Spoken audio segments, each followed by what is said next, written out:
Today's pronunciation lesson is contrasting the sounds A and E. First, I will use each sound in a word.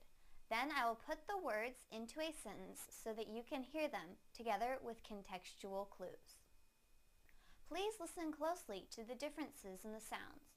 First, the A sound in the word gate, gate, gate.